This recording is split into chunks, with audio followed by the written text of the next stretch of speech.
Doctor Abdul Qadeer Khan साहब, अस्सलाम वालेकुम। वालेकुम सलाम रहमतुल्लाहि व बरकातुहू। डॉक्टर, सबसे पहले बहुत बहुत शुक्रिया। ज़ाहिर है आज का दिन और आज के दिन में आपका होना हमारे साथ ज़ाहिर बाइस से फ़ख्र है और आप खुद पाकिस्तान का फ़ख्र हैं। इस दिन के हवाले से आपके जहन में क्या यादें हैं, क्या बातें हैं? और दूसरा अहम तरीन सवाल इसी के साथ है कि क्या अगराज़ व मकासद हम हासिल कर सके इसके, डॉक्टर साहब? भी याद तो है, कुछ अच्छी कुछ बुरी यादें हैं।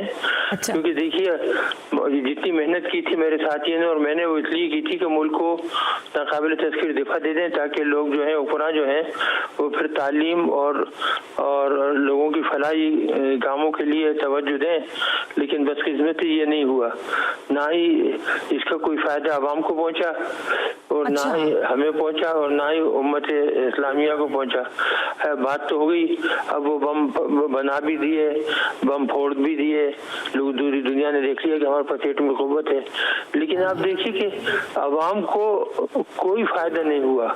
रत्ती बराबर भी हम अपनी इमेज नहीं बना सके दुनिया में, हम लीडर नहीं बन सके इस्लामिक वर्ल्ड के। हम जो है बस सुबह से शाम तक दूसरों के ऊपर बोहतानबाजी, एक दूसरे को गालियां देना, इसमें लगे रहते हैं। हमारी इकोनॉमी जो है तबाह हो गई है, महंगाई बेरोजगारी इस कदर बढ़ गई है। तो आप देखिए दूसरे मालिक जो हैं जब उनके पास कुछ ऐसा बड़ा काम सर अंजाम देते हैं तो उस मुल्क की हालत बदल जाती है।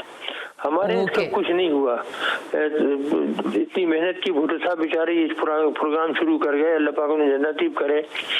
और बेनजीर साहिबा ने मिसाइल के प्रोग्राम में सपोर्ट किया, तो ये मुल्क बचा हुआ है इस वजह से। लेकिन उसका इस्तेमाल जो होना चाहिए था वो नहीं हुआ। अभी तक मुल्क जो है आप देखें फकीरों की तरह है, जाके कशकोल लेके मांगते फिरते हैं पैसे। अब जाके अगर कहीं से $2 बिलियन मांग लाते हैं तो बड़े खुश होते हैं कि हमें $2 बिलियन मिल गए। लेकिन ये नहीं देखते जो पाकिस्तानी बाहर बैठे हुए हैं इंग्लैंड वगैरह में और पूरी दुनिया में, वो हमें एक महीने में $2.5 अरब भेज देते हैं। तो उसको तो हम टोटली नजरअंदाज कर देते हैं। उसको तो पता नहीं किस तरह अय्याशियों में उड़ा देते हैं। तो मेंबर पार्लियामेंट को बांट देते हैं 50-50 करोड़ और उधर से जाके लोगों से खैरात मांग के लाते हैं।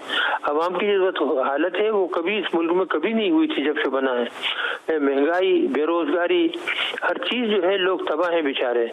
तो यही अफसोस होता है कि हमने इस कदर मेहनत की, खून पसीना एक किया, मुल्क को ये सहूलत दी, मुल्क को इस काबिल बनाया कि वो फिर तमाम झगड़ों से, खतरात से महफूज हो जाए और बेफिक्र हो जाए और फिर वो तवज्जो दें अवाम की फलाह बहबूद के लिए। लेकिन ये नहीं हुआ आज तक, इसका मुझे बड़ा दुख है। ये तो बहुत अच्छा था कि हमने यानी अवाम को, डॉक्टर साहब, अवाम को यानी अवाम को फायदा नहीं हुआ, मुल्क को उस तरह फायदा नहीं हुआ जैसे आप समझना चाह रहे थे। लेकिन बहुत अबहामी कैफियत होती है डॉक्टर साहब, जब भी डिबेट होता है एटमी प्रोग्राम के ऊपर, लोग कहते हैं किसी ने शुरू किया। अब इस पे भी एक बात है कि जुल्फिकार अली भुट्टो साहब ने शुरू किया, जिया साहब ने शुरू किया, या उसके बाद इसकी कंटिन्यूएशन रही। आपके मुंह से हम सुनना चाहेंगे कि एटमी प्रोग्राम की बुनियाद जो है वो किसने डाली? नहीं जी, क्रेडिट इसमें तो कोई शक शुबा नहीं है। क्रेडिट भुट्टो साहब को जाता है। जब हिंदुस्तान ने धमाके किए तो मैं बाहर था, हालैंड में था। मैंने भुट्टो साहब को खत लिखा और भुट्टो साहब ने मुझे बुलाया, मुझसे बात की। जब मैंने कहा कि मुझे ये तजुर्बा है और मैं इंशाअल्लाह ताला पाकिस्तान को चंद साल के अंदर एटमी कुव्वत बना सकता हूँ, भुट्टो साहब ने ये प्रोग्राम शुरू किया। भुट्टो साहब ने मुझे सहूलतें दी। भुट्टो साहब ने एक बोर्ड बनाया जिसमें गुलाम इसाक साहब, एजीएम काजी और आगा शाही साहब थे और उनको वो तमाम पावर दी जो वज़ीर आज़म की थी और उन्होंने वो तमाम पावर मुझे दे दी। और मैंने फिर जनरल ज़िया से कुछ फौजी मांगे सिविल काम के लिए और इस तरह। तो जब फिर भुट्टो साहब का तख्ता उलट गया ये वो, तो ज़िया उल हक है, तो जनरल ज़िया ने देखा कि भाई ये तो बहुत ही अहम प्रोग्राम है, तो उन्होंने भी फिर इसको सपोर्ट किया। लेकिन क्रेडिट जाता है भुट्टो साहब को कि उन्होंने एक अनजान अननोन लड़के को, जवान लड़के की बात को माना। और असल बात ये ना डॉक्टर साहब की, लेकिन उस लड़के ने भी काम करके दिखा दिया ना, पूरी दुनिया को काम करके दिखा दिया। क्या हम कोई और अब्दुल कदीर खान क्यों नहीं पैदा कर सके डॉक्टर साहब? मतलब आप तो मौजूद हैं, अल्लाह आपको सलामत रखे, लेकिन पीछे हमने मुस्तकबिल में कुछ नए ऐसे आप जैसे लोग नहीं देखे, ना बना सके हम, क्यों? नहीं, पैदा होने नहीं है क्या, ये होता नहीं है। ये तो इसलिए मैं तो इसको मौजूदा कहता हूँ। हमेशा हर वक्त मैंने कहा है कि मैं एक अननोन यंग लड़का था बाहर, ना मैं कोई प्रोफेसर सलाम था या कोई था कि जिसे लोग जानते या कोई आइंस्टाइन था या नील बोर था। मैं तो एक इंजीनियर था, लेकिन बहुत अच्छा इंजीनियर था, साइंटिस्ट था, बाहर काम कर रहा था। जब मैंने खत लिखा तो भुट्टो साहब ने मेरी बात को माना, क्योंकि ये शिद के दिल से मैंने कहा था। और सच्चाई थी, जब मैं उनसे मिला उन्होंने मुझे देख के और मेरी बातें सुन के यकीन कर लिया। उन्होंने ये नहीं सोचा कि जी कि मैं गोली दे रहा हूँ, ये झूठ बोल रहा हूँ, ये लड़का है, इसने तो कोई काम नहीं किया, तो कोई जानते ही नहीं है। उन्हें यकीन आ गया फौरी कि ये काम कर सकता है और जो ये कह रहा है वो कर देगा। वेरी अप्रिशिएटेड डॉक्टर साहब ज़ाहिर, मैं मुझे सहूलियतें दी तो हमने वो कर दिखाया। बिल्कुल दुरुस्त है और यकीनन आपने कर दिखाया। डॉक्टर साहब, लोग ये जानना चाहते हैं, क्योंकि आपके हवाले से काफ़ी खबरें होती हैं, मौजूद हम पढ़ते रहते हैं, लोग ये जानना चाहते हैं कि आपकी इस वक्त गुज़र औकात कैसी हो रही है। माशाल्लाह आसूदा हाल हैं, किसी तरह की कोई परेशानियों का सामना तो नहीं है डॉक्टर साहब? गुजर औकात तो पेंशन मिलती है। मेरी बेगम को उसके वालिदैन ने अच्छे पैसे दिए थे, उन्होंने मंथली इनकम में डाल दिए। अल्लाह का शुक्र है, गुर्बत नहीं है। और हमने जब आए थे उसी वक्त घर बना लिए था। हम $2 लाख लेकर आए थे वहां से, मैं और बीवी दोनों हम काम करते थे। उस वक्त हमने ये घर बना लिया था। बच्चों को भी, दोनों बेटियां हैं, उनको तालीम दे ली थी। और जब उनके वालिद का इंतकाल हुआ तो वालिदा यहाँ आ गई, तो उन्होंने मेरी बेगम को $5 लाख दिए थे, उन्होंने बैंक में डाल दिए। और वो नवाज शरीफ ने जो बदमाशी की थी कि वो जब्त कर लिए थे तमाम फॉरेन एक्सचेंज पैसों में कन्वर्ट कर दिया था, तब्दील कर दिए थे, तो उसने रुपए में तब्दील कर दिए थे। एक किस्म की गद्दारी थी वो। और वो बेगम ने उठा के मंथली इनकम में डाल दी थी। तो हमें अल्लाह का शुक्र है गुज़र औकात अच्छी तरह हो रही है। बिल्कुल ठीक है डॉक्टर साहब, आवाम से कोई गिला रखते हैं आप? क्योंकि हम तो आपको मोहसिन पाकिस्तान कहते हैं, दुनिया आपको इसी नाम से जानती है, पाकिस्तानी आवाम से तो कोई गिला नहीं है आपको? नहीं, नाराजगी तो भी ये कि अवाम कुछ कर नहीं सके। ये तो हमारा, मुझे ये एहसास है कि अवाम जो बेचारे भेड़ बकरियों की तरह है कि जो चरवाहा डंडा लेके हाँकता है, तो वो बेचारा वही करते रहते हैं। किसी ने कुछ किया उसको उठा के लगे। अगर आप कोई बात करेंगे भी फोन पे या टीवी पे, कोई आपने अगर हुकूमत के खिलाफ एक बात कर ली तो आपको उठा के ले जाएंगे। देखिए अभी कल ही जर्नलिस्ट को किसी पिटाई की। तो ये तो आम है। मुझे दुख ये होता है कि देखें, मुझे पूरी कौम मोहसिन पाकिस्तान कहती है, सब कुछ कहती है, मैंने मुल्क को सब कुछ दिया, और फिर गद्दार डिक्टेटर जो था उसने शरारती अमेरिका के कहने पे और सब चुप है। लेकिन अवाम का इसमें कोई कसूर नहीं। ये जो हुक्मरान हैं जो कुर्सी पे बैठते हैं ये वही हैं। जब इलेक्शन हो रहे थे इमरान खान मेरे पास आए, खुशामदी की 3 मरतबा कि पार्टी में शामिल हो जाए। उन्होंने कहा नहीं, पार्टी में शामिल नहीं था, आप जो काम करेंगे कर दूंगा। इन्होंने बयान दिया बहुत तगड़ा कि जी ऐसा जुल्म किया और ये किया और आप मोहसिन हैं और हमारे मोहसिन है, सब कुछ। जब से एग्जैक्टली कुछ नहीं हो सका।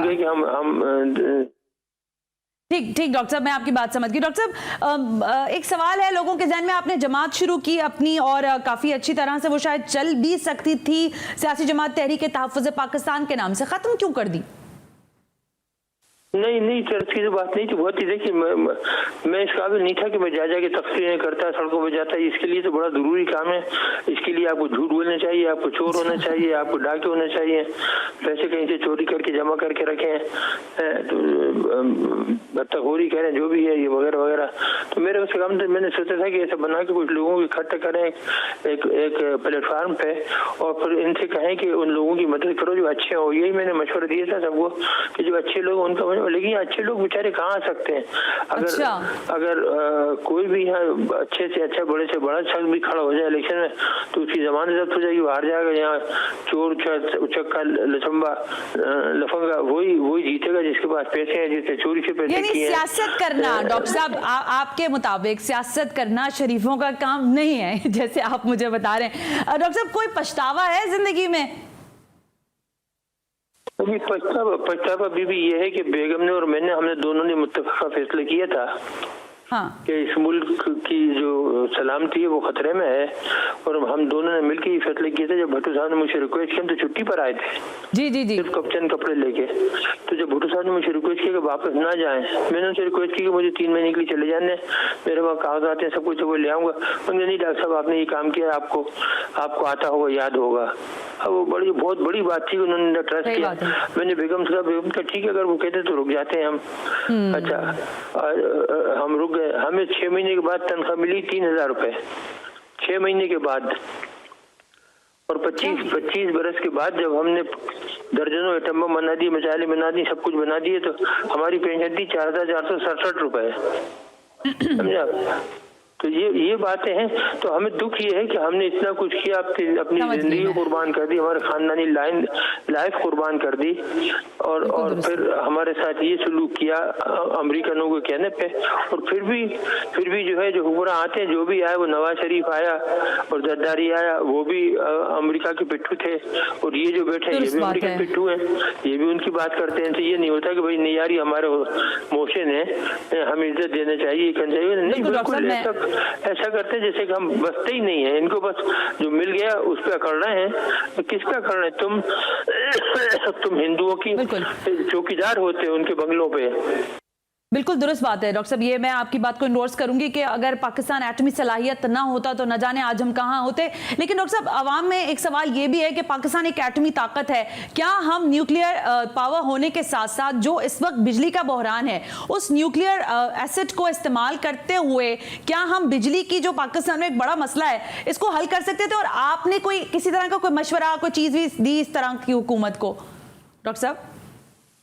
बीवी देखिए, मेरा काम ये नहीं था, मेरा काम था न्यूक्लियर वेपन बनाना। जी वो काम था बिजली रिएक्टर वगैरह एटॉमिक कमीशन का।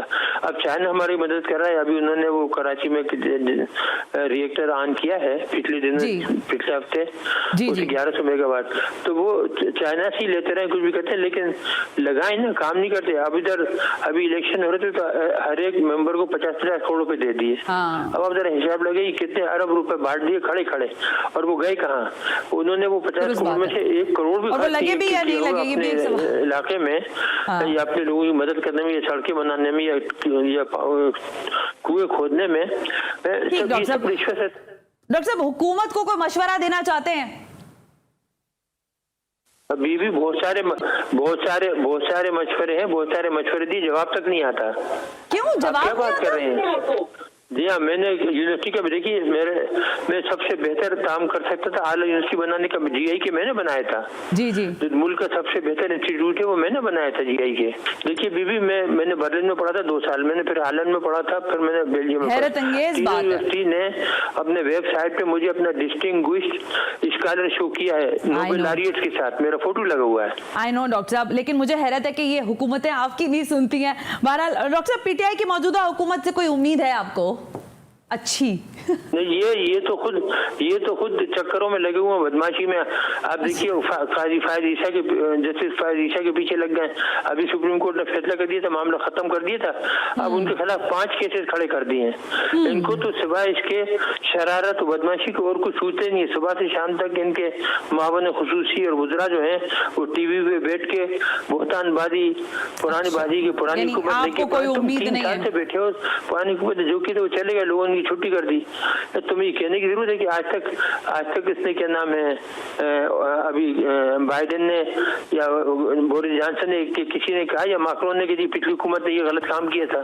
सही बात है। एक लफ्ज नहीं सुना। हम 15 बरस यूरोप में रहे, हमने कभी किसी हुक्मरान से ये नहीं सुना कि पिछली हुकूमत ये काम गलत कर गई थी। अगर पिछली हुकूमत की छुट्टी हुई तो इस वजह से हुई कि लोगों ने पसंद नहीं किया था, तो तुम बनाए तो तुम काम करो ना। तुम तो उनसे बदतर साबित हुए। तुमने जितनी महंगाई की है, बेरोजगारी की है, लोगों को तकलीफ दी है। बिल्कुल दुरुस्त बात है डॉक्टर साहब, बिल्कुल सही है। भूखा मार रहे हैं, खुदकुशियां कर रहे हैं।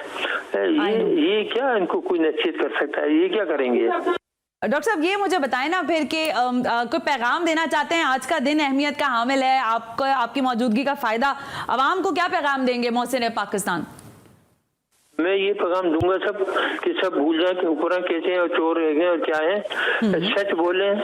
अच्छा। और अपनी तरफ से पूरी कोशिश करें, मेहनत करते रहें कि जी मुल्क की भलाई के लिए है। और अपने दोस्तों के साथ अच्छे रहें, मेहमानों के, रिश्तेदारों के साथ मेल मोहब्बत कायम रखें और हमेशा अच्छाई का सोचें। झूठ से परहेज करें। एक झूठ जो है वो सबसे बड़ी लानत है। बिल्कुल कबूल करें और ना झूठ बोलें। डॉक्टर साहब, जाते जाते एक सवाल मेरे जहन में है, किस पॉलिटिकल पार्टी को पसंद करते हैं? कोई भी नहीं है, सब चोर हैं। अच्छा, ठीक है डॉक्टर साहब, बहुत बहुत शुक्रिया डॉक्टर साहब, आपने वक्त दिया। थैंक यू डॉक्टर साहब, बहुत बहुत शुक्रिया।